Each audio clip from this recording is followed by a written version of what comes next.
বলেন জয় বাংলা।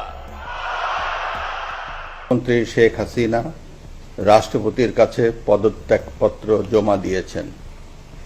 চুপ্পু হাসিনা গোপন ফোনালাপ। লন্ডনের এক অভিজাত হাসপাতালের নিভৃত কক্ষ থেকে ভারত মহাসাগর পেরিয়ে সরাসরি দিল্লির এক গোপন আস্তানায় আদান প্রদান হওয়া মাত্র কয়েকটি মিনিটের অডিও কল। আর সেই একটি ফোন কলেই তাসের ঘরের মতো ভেঙে গুড়িয়ে গেল বঙ্গভবনের ক্ষমতার সমস্ত রাজনৈতিক নিরাপত্তা বলয়।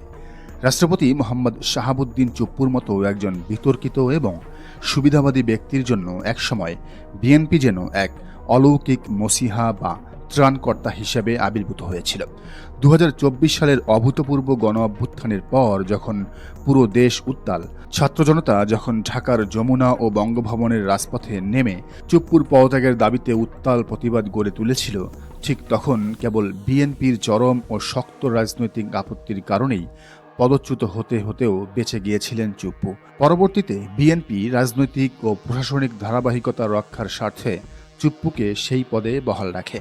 এমনকি অন্তর্বর্তীকালীন সরকারের প্রধান উপদেষ্টা ডক্টর মোহাম্মদ ইউনূস যখন এক প্রকার চুপ্পুকে বঙ্গভবনের চার দেয়ালে কার্যত বন্দী করে রেখেছিলেন, তখন বিএনপির ভারপ্রাপ্ত চেয়ারম্যান তারেক রহমান রাষ্ট্রীয় সর্বস্তরের আয়োজনে শাহাবুদ্দিন চুপ্পুকে প্রাপ্য মর্যাদার চেয়েও কয়েকশো গুণ বেশি সম্মান এবং জায়গা করে দিয়েছিলেন। বিএনপিকে ক্ষমতায় দেখতে পাওয়া এবং রাজনীতিতে নিজেদের অবস্থান শক্ত করার এই প্রক্রিয়ায় চুপ্পুও ডক্টর ইউনূসের উপর প্রকাশ্যে ক্ষোভ উগরে দিয়ে বিএনপির ভূয়সী প্রশংসা করেছিলেন। কিন্তু আসল খেলা যে পর্দার আড়ালে অন্যভাবে সাজানো হচ্ছিল তা কে জানত? উপরে উপরে বিএনপির প্রতি অন্ধ ভালোবাসা এবং চরম আনুগত্য দেখালেও বঙ্গভবনে বসে থাকা এই লোকটা যে আসলে তার পুরনো রাজনৈতিক মনিব এবং রক্তক্ষয়ী গণ অভ্যুত্থানের ঘাতক শেখ হাসিনাকে ভুলতে পারেননি, তার প্রমাণ মিলেছে গোয়েন্দা সংস্থার হাতে আসা বিস্ফোরক নথিতে। সম্প্রতি চিকিৎসার দোহাই দিয়ে বিএনপি ও প্রশাসনের সবুজ সংকেতে চুপ্পু যখন লন্ডনে যান, ঠিক তখনই নিভৃতে বসে ভারতে পলাতক সাবেক প্রধানমন্ত্রী শেখ হাসিনার সাথে ঘণ্টার পর ঘণ্টা গোপন টেলিফোন সংলাপে মেতে ওঠেন তিনি। রাষ্ট্রদ্রোহিতার এই চাঞ্চল্যকর তথ্য ও ফোন কলের রেকর্ড দেশের শীর্ষ গোয়েন্দা সংস্থা সরাসরি বিএনপির উচ্চ পর্যায়ে পৌঁছানো মাত্রই রাজনীতির সমীকরণ মুহূর্তের মধ্যেই ওলটপালট হয়ে যায়। পিলে চমকে যান তারেক রহমান। বিএনপির যে সমর্থকরা এতদিন দলীয় সিদ্ধান্তে দাঁত কামড়ে চুপ্পুর রাষ্ট্রপতি পদ মেনে নিয়েছিলেন, তাদের সেই ধৈর্যের বাঁধ অবশেষে ভেঙেছে। বিএনপি নেতৃত্ব এবার এক চুলো ছাড় না দিয়ে শাহাবুদ্দিন চুপ্পুকে বঙ্গভবন থেকে চিরতরে ছুঁড়ে ফেলার চূড়ান্ত সিদ্ধান্ত গ্রহণ করেছেন। এমনকি চুপ্পুর এই পদত্যাগের পর তাকে অ্যারেস্ট করে জেলে ভরা হতে পারে, কারণ ইতিপূর্বে ফ্যাসিবাদের সহযোগী হিসেবে তিনি বিরোধী দল দমনে নানা ভূমিকা পালন করেছেন। দুদকের পরিচালক থাকা অবস্থায় তিনি খালেদা জিয়ার বিরুদ্ধে দুর্নীতির অভিযোগও এনেছিলেন। এমনকি ইসলামী ব্যাংক দখল করে এস আলমের হাতে তুলে দেওয়ার ক্ষেত্রেও প্রধান ভূমিকায় অবতীর্ণ হয়েছিলেন ইসলামী ব্যাংকের এক সময়ের পরিচালক শাহাবুদ্দিন চুপ্পু। শেখ হাসিনার সাথে ফোন কল ছাড়াও ঐতিহাসিক এই পদত্যাগ বা উচ্ছেদের নেপথ্যে উঠে এসেছে 5টি বিস্ফোরক এবং মহা সংবেদনশীল কারণ। প্রথম কারণ, গণ অভ্যুত্থান পূর্ববর্তী সর্বশেষ শীর্ষ ক্ষতিকর বলয়। 2024 সালের রক্তঝরা জুলাই মাসের ছাত্র জনতার ঐতিহাসিক গণ অভ্যুত্থানের মাধ্যমে যখন তৎকালীন স্বৈরাচারী আওয়ামী সরকারের পতন ঘটেছিল, তখন সেই দমন পীড়নকারী শাসন ব্যবস্থার নিয়োজিত ব্যক্তিদের মধ্যে একমাত্র শাহাবুদ্দিন চুপ্পুই ছিলেন শেষ ব্যক্তি যিনি এখনও দেশের সর্বোচ্চ 1 নম্বর সাংবিধানিক পদে বহাল রয়েছেন। পরিবর্তিত এই বিপ্লব পরবর্তী রাজনৈতিক প্রেক্ষাপটে হাজারো শহীদের রক্তের উপর দাঁড়িয়ে থাকা একটি দেশে সাবেক স্বৈরাচারের 1 নম্বর দোসরকে রাষ্ট্রের সর্বোচ্চ পদে বসিয়ে রাখা কেবল একটি বড় ধরনের নিরাপত্তাহীনতাই ছিল না, বরং গণ অভ্যুত্থানের চেতনার মুখে এক চূড়ান্ত উপহাস হয়ে দাঁড়িয়েছিল।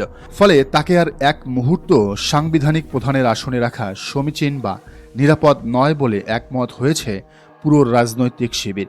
দ্বিতীয় কারণ, দণ্ডপ্রাপ্ত পলাতক আসামি শেখ হাসিনার সাথে গোপন ফোনালাপ।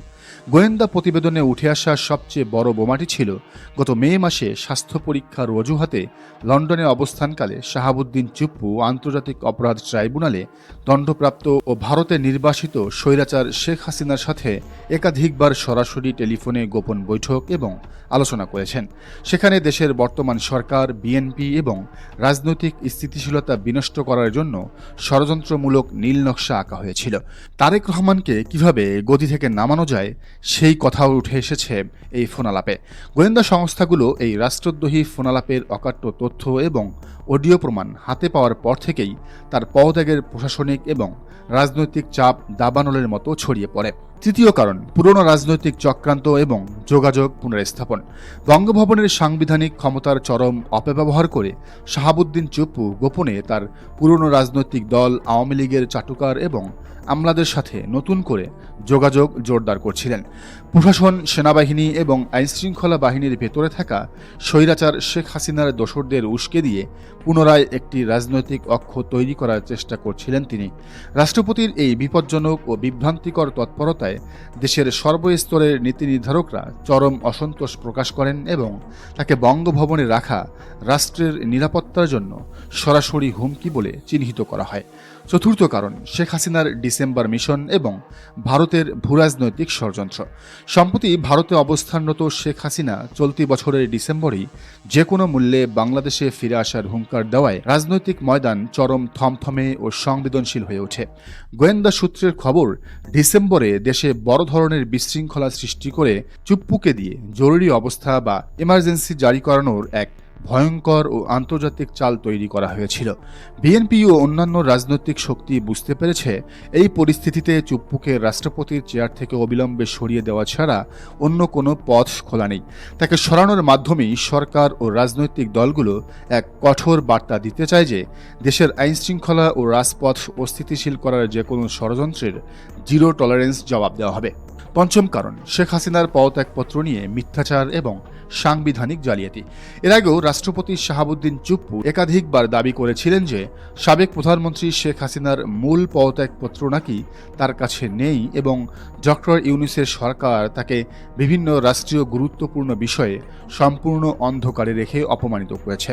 কিন্তু শেখ হাসিনার পদত্যাগপত্র নিয়ে তার এই পরস্পর বিরোধী, ভিত্তিহীন এবং চরম দায়িত্বজ্ঞানহীন মন্তব্যের কারণে তাকে প্রকাশ্যে মিথ্যাচারী আখ্যা দেওয়া হয়েছিল।